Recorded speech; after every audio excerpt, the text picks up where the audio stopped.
Hey everybody, welcome to the ExoCast. Today we are going to go through our breaking news updates for May 31st, 2026. It is currently in the Central Standard Time here in Texas, and so we are going to start. So today the Japan Times put out an article about Goyo Gakusha, Japan's new form of cancel culture.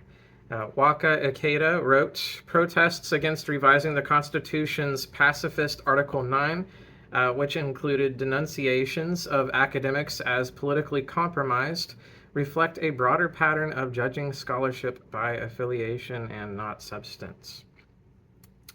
According to the NATO channel, NATO allies tested off-the-shelf combat-tested mature technologies during Project Flytrap 5.0 in Pabradė, Lithuania. The initiative brought together infantry from the United Kingdom and the United States and industry partners to test uncrewed aircraft systems, or UASs, and counter drone technologies in realistic battlefield conditions. As drones play an increasingly prominent role in modern conflict, NATO's ability to innovate, integrate new capabilities, and stay ahead of emerging threats is vital to maintaining credible deterrence.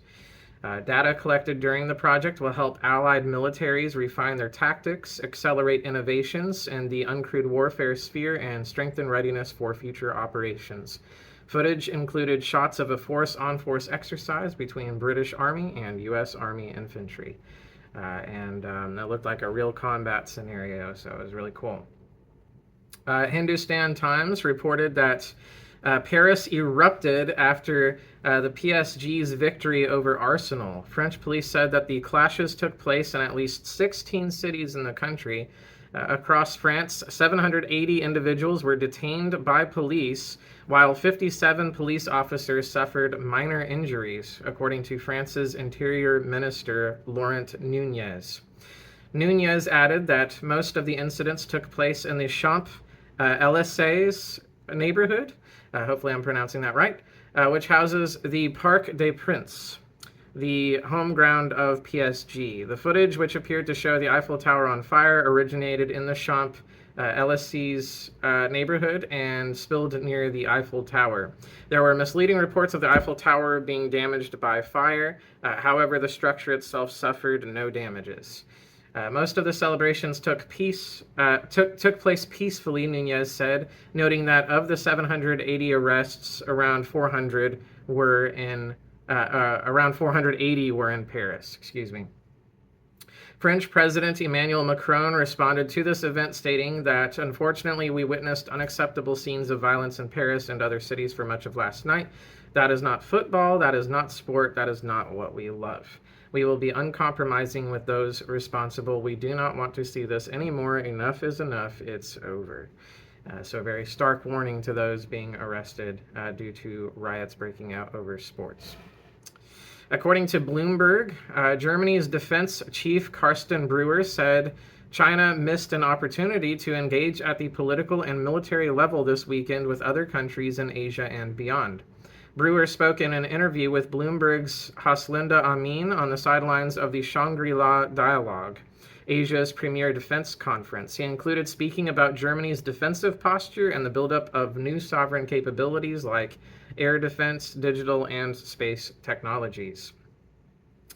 According to Israel Live Nachrichten 3 WhatsApp's group, the Operation Silver Plow showed that the IDF destroyed a Hezbollah-manned artillery command center in southern Lebanon.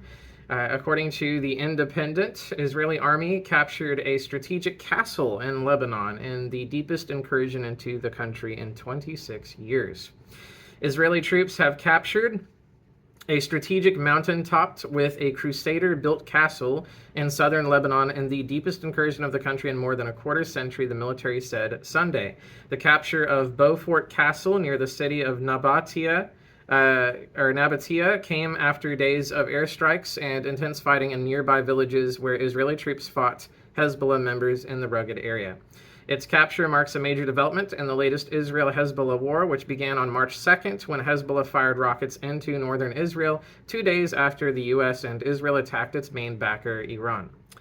Israel has since launched a ground invasion, capturing dozens of Lebanese villages and towns close to the border. Hezbollah has launched thousands of missiles and drones at Israeli soldiers in southern Lebanon and northern Israel. The Israeli push came despite a nominal ceasefire that has been in place since April 17th, and just days before the next round of direct talks are set to be held at the State Department on June 2nd and 3rd between Lebanon and Israel. If you want more, you should go look for the Independent's writings on that. Ukrainians were using a software that was called Prisma for their drone operations in a video published by CNN, which showed their monitoring system and detailed analysis of air attacks at one of the GUR command posts.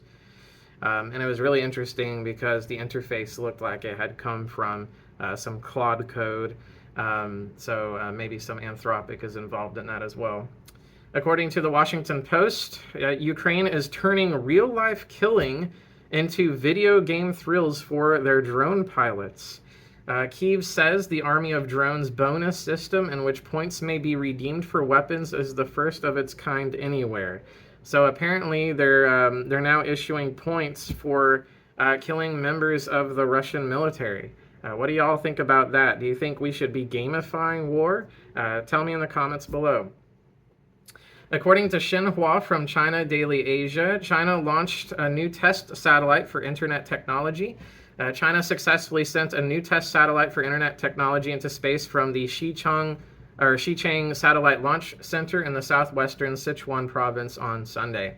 The satellite was launched at 2:07 a.m. Beijing time aboard a Long March 2D carrier rocket and has entered the preset orbits successfully.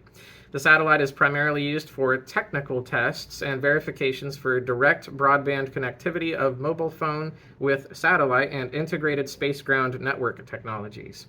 The launch marked the 646th flight mission of the Long March carrier rocket series. According to AFP and RFI France News, Japan's defense chief took a swipe at China during their security meet. Japan's defense minister took a veiled swipe at China on Sunday, pledging to keep strengthening the military despite Beijing's criticism of Tokyo's increasingly muscular security stance. A diplomatic spat between the Asian rivals has been rumbling since Takaichi suggested in November that Japan might intervene militarily if China were to attempt to seize Taiwan, the self-ruled island that Beijing claims is part of its territory. Tokyo would steadily build up its defense capabilities and make continuous updates with a high degree of transparency, including in the fields of artificial intelligence, uncrewed systems, as well as cyber and space defense, he said. In a meeting with his Philippine counterpart, Gilberto Teodoro, the two countries confirmed that Japan would aim to transfer Abu Kuma-class destroyers and TC-90 aircraft to the Southeast Asian nation during Japan's fiscal year 2027, a Philippine statement said. As Teodoro spoke, China's People's Liberation Army Southern Theater Command issued a statement online saying it had conducted combat readiness patrols in the waters and airspace around Scarborough Shoal, the site of a years-long territorial dispute with the Philippines. Ethan Gosrow with Naval News wrote that the U.S. Navy's Medium Unmanned Surface Vessel Program, or the MUSV program, selected 7 separate designs to advance towards at-sea testing, with further scaling following suit as a part of the several billion-dollar initiative to regain the U.S. Navy's mass. So they're selecting different designs for new maritime testing, which is kind of interesting. From Q Control, or QCTRL, and Interesting Engineering News, they wrote, featured in Interesting Engineering, our latest white paper, Quantum Computing for Battlefield Information Dominance, highlights how our infrastructure software can augment state-of-the-art quantum hardware to solve complex multi-domain defense challenges. We explore a variety of key case studies from convoy routing to missile defense optimization, presenting a positive outlook for when quantum computers can deliver quantum advantage for the warfighter. So that's going to be our future military usefulness there, is quantum computing. The Economic Times posted current going gas prices. The latest data from the American Automobile Association, or AAA, shows the U.S. national average price for regular gasoline at $4 336 per gallon as of May 31st, 2026. The national average declined from $4.36 per gallon on May 30th, extending the gradual downward trend that has emerged following the Memorial Day holiday traveling period. California continues to post the highest gasoline prices in the United States. AAA data for May 31st shows regular gasoline averaging $6.03 per gallon statewide. Mid-grade fuel stands at around $6.27 per gallon, while premium gasoline averages $6.45 per gallon. Diesel prices remain exceptionally elevated at $7.31 per gallon, the highest state average in the nation. Texas remains one of the most affordable major fuel markets in the country. Regular gas prices averaged to $3.82 per gallon statewide, more than 50 cents below the national average. Mid-grade fuel costs were $4.31 per gallon, while premium gasoline averages about $4.67 per gallon. Diesel prices in Texas currently stand at $4.87 per gallon. According to Al Jazeera on YouTube, foreign-owned shops were targeted as anti-migrant tensions rose in South Africa. So a lot of these shops are being attacked. The Center for Strategic and International Studies wrote that despite the Busan trade truce, new evidence suggests that access to Chinese-origin gallium remains constrained for U.S. industries, creating challenges for critical defense and high-tech production lines. And you can see more about this article at csis.org. According to Shmuley Volkan with Jewish Breaking News, Iran's president reportedly will resign and warns IRGC commanders that they have seized control of key state institutions.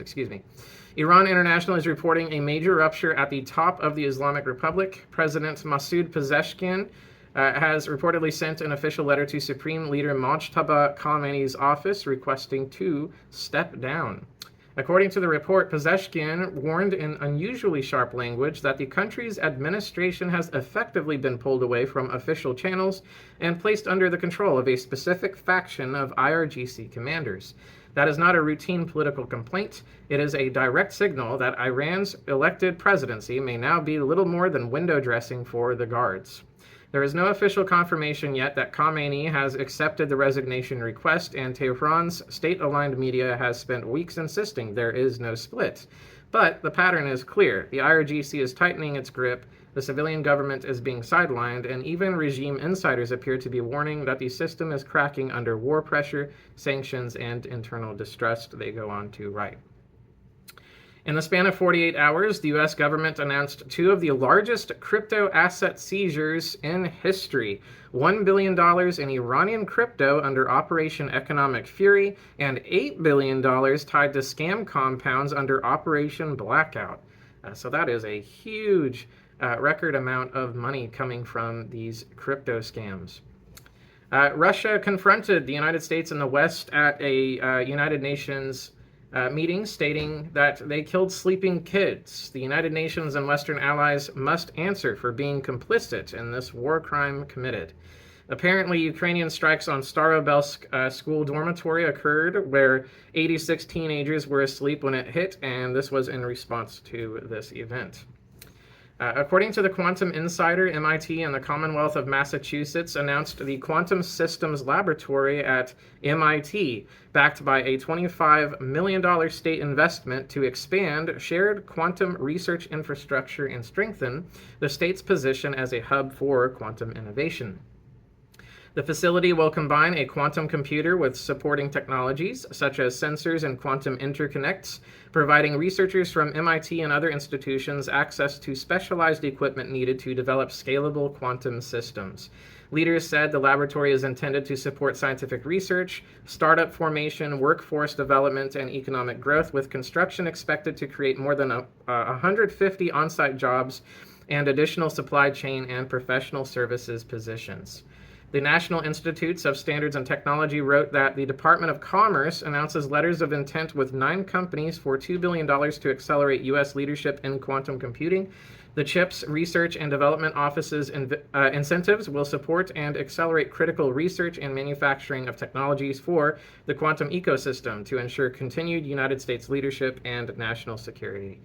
So a lot of stuff going on in the quantum world.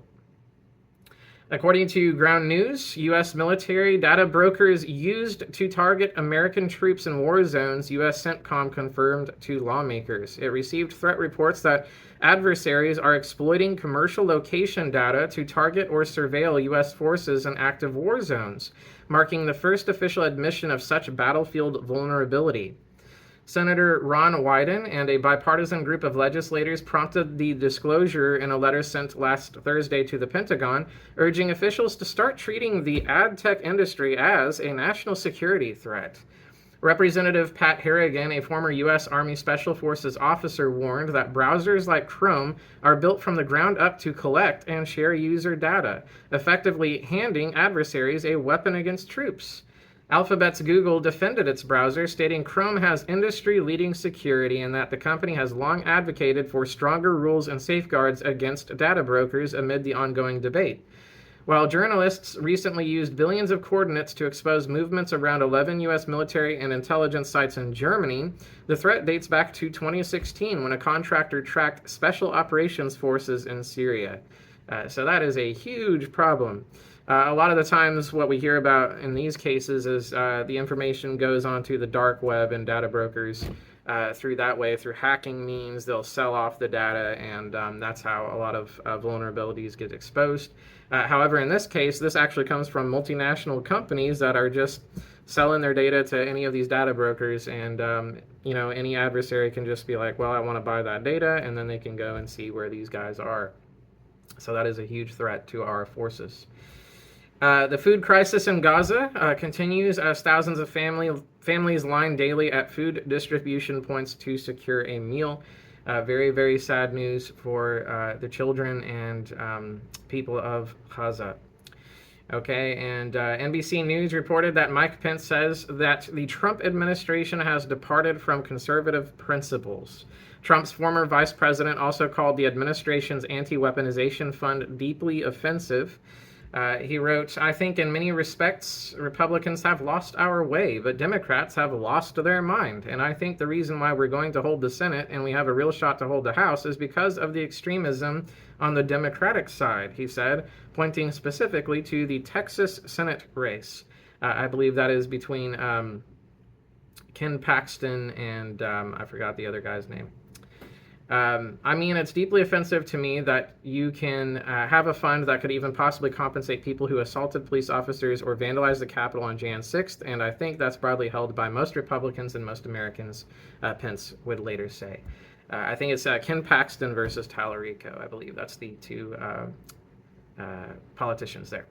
According to the Gateway Pundit, in Germany, 65,000 small retail stores disappeared and over 340,000 industrial jobs were lost since 2019 as deindustrialization policies had hit Europe's powerhouse. So they might want to look into that and reinforce their retail industry and industrial sector as well.